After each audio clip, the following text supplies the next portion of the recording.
Alright, what's up guys? So as you guys could tell, my Alpha's still in the shop. Today's been actually 8 weeks since I've given the car back, and I haven't received any word from them yet. I'll probably call them next week, but for now I'll make a video about 3 things I don't like about the GLE. I've been driving around for about 2 weeks. It's a really good car, I like it, but there's 3 things that I really don't like about it. Okay, so first thing I don't like about this car is the body roll in this car.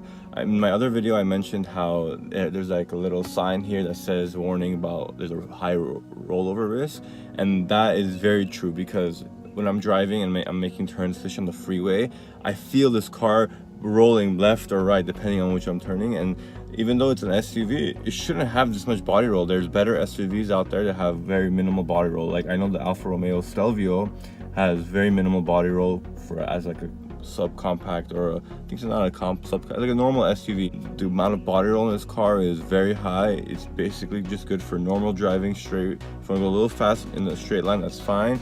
But in terms of like trying to cut corners or like take like aggressive lefts or aggressive rights, it's not the car for that. So that's the one thing I really don't like about this car. Second thing I don't like about this car, and this is up for interpretation, but this is the interior. So I do like the interior of the car, but for the model year, this car is 2018 and doesn't have the updated infotainment system, the updated interior layout. For a car that's 2018, I do expect relatively the most latest infotainment system, whereas the 2016 C300s have the circular vents, some updated infotainment, and the new design layout of the car. So I'm kind of surprised that a 2018 GLE 350 wouldn't have those features. It would have like the older ones from like 2014, 2015. So that was really interesting for me. I still like this layout of it. I don't know, what do you guys think?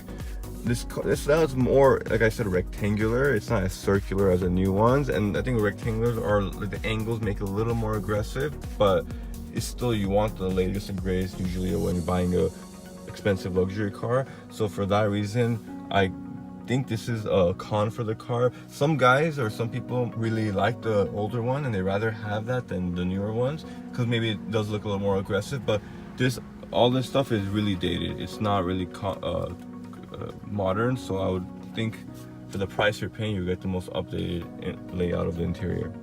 Alright, the third thing I don't like about this car is this is more of a overall general view of the car. Is this car is the base package of the car.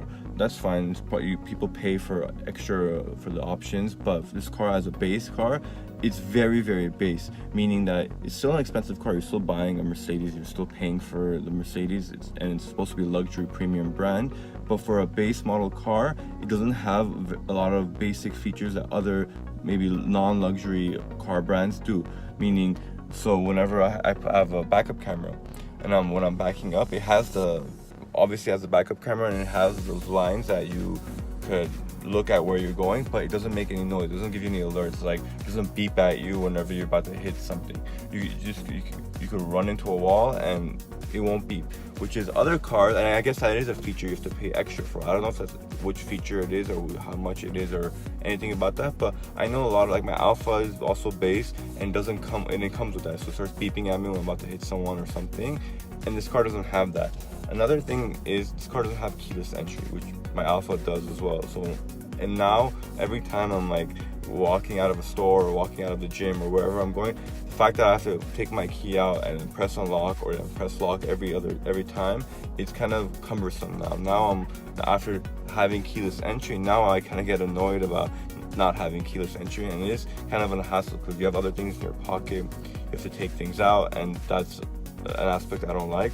The overall aspect of when you're, as a Mercedes, you're a premium brand, but even at the base model, you should have those features because it's still like, it's not like the base price versus the fully loaded price is that big of a difference. It is a difference, but like, in terms of you're still paying for a base Mercedes, and a base Mercedes should have, in my opinion, keyless entry and like beeping sounds when you're reversing. It does have a backup camera, which is, I think it's starting to get mandated by the USA to have backup cameras, but then they're making you pay extra for the alert sounds. So that's like the third thing I really don't like. It's the overall aspect of you're paying for a premium car brand, but you're not, and as a base, you're not getting the I think at this point should be bare necessities of a car in this day and age. Those are the 3 things I don't like about this car. I still really like this car as a rental. I really enjoy driving it. I'm not complaining, but I could probably complain about anything, about any car. So if those are the top 3 things I found out.